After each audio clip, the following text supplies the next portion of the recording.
I don't know what type of procedure is this. Some of you may be aspiring to positions of leadership in the political arena. And I accepted full responsibility. But the question is, why do you want to lead? It has everything to do with you. Every law that is made will impact many. Sometimes the decisions do affect people negatively. Therefore, it's very important to note that every vote that you cast will either break or make people. Politics with GA brings you the latest political as well as insight and analysts as we discuss the most important issues that matter.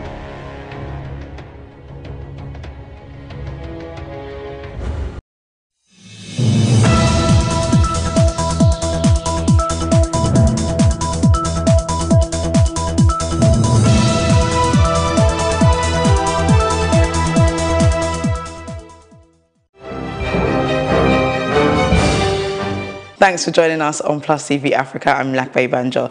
British Prime Minister Theresa May on Tuesday pledged to prioritise investment in Africa as she started a visit to the continent to seek new trade deals during preparations to leave the European Union. The G7 group's major industrialised nations, but does not include China. Her tour of South Africa, Nigeria and Kenya, May's first to the continent since becoming Premier in 2016, is seen as an effort to stamp her authority on her embattled premiership. My ambition is for the UK to be the #1 G7 investor in Africa by 2022.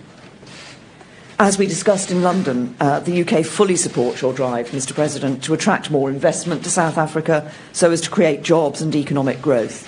And I want to see British companies play a central role in helping you achieve your ambitions. The signing of this agreement is a clear demonstration of our intent to continue with our partnership. South Africa's ruling African National Congress said on Tuesday an expropriation bill passed by Parliament in 2016, enabling the state to make compulsory purchases of land to redress racial disparities in land ownership, has been withdrawn.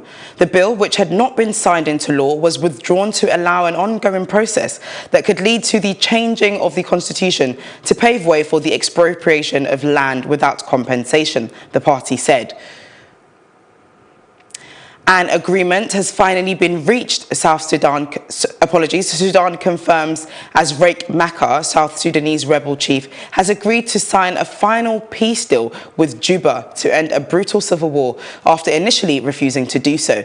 Machar and President Salva Kiir have been in weeks of talks to reach a peace deal that will end the conflict, which has left tens of thousands dead and displaced millions since 2013 in the country. Earlier on Tuesday, in what was seen as a setback to ongoing peace efforts, Machar refused to sign the deal even as Juba inked it. Hours later, the Sudanese mediators announced that he had agreed to sign it.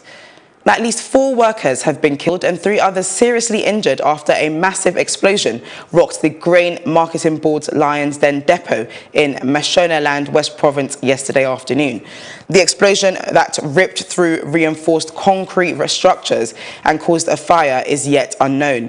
Government has already activated specialised investigations as state agencies, including the Police Forensic Department and the Bomb Disposal Unit, to comb through the debris of the massive explosion for clues to its cause.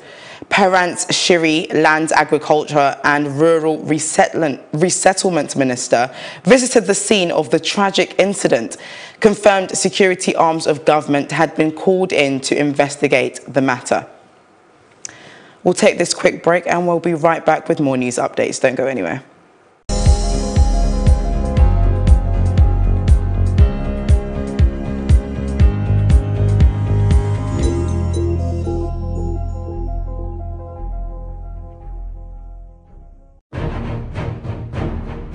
Very important to care about politics because you should know what is going on around you. It's also very important to have a say in what goes on in your society. The political decisions people make will affect many lives. Many people see politics as the government and the laws being made. While that is true, it's way more complicated than that. It has everything to do with you. Saying that he ditched his former party owing to President Muhammadu Buhari's passionate interest for the development of the Niger Delta region.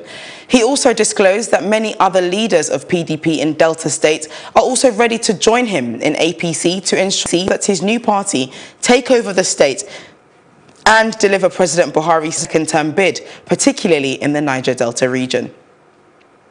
With less than 30 days to the Osun State gubernatorial elections, speculations are that the elections witnessed in the last month's Ekiti State elections, where vote selling and buying was rampant. Mary Chinda filed in this report to look at some of the issues surrounding the September 22nd polls in Osun State. Parties have been listed by INEC to participate in the forthcoming governorship poll in Osun State, an unwieldy number, you would agree. However, most political watchers are of the opinion that the race may be a three-way tussle between the three leading political parties in the state: the APC, represented by Boyage Oyetola, the PDP's Senator Ademola Adeleke, and Iola Omishore of the SDP. But with some issues such as vote buying plaguing the last elections in Ekiti State, how prepared is INEC on this one? We spoke with the Commission's Director, Voter Education, Oluwale Osaze Uzi. The state of preparedness for the Osun governorship elections, one election. We're preparing as we usually prepare for this kind of off-cycle elections. We've carried out series, as you're aware. Recently, we did Anambra, we did Ondo, we did Ekiti, and the next bus stop, as aware, is in Osun. Concerning allegations about Senator Adeleke's fake secondary school certificate, Mr. Oluwale says the onus lies with the political parties to contest it. Well, we have to understand the operations of the law and the letter of the law regarding candidacy and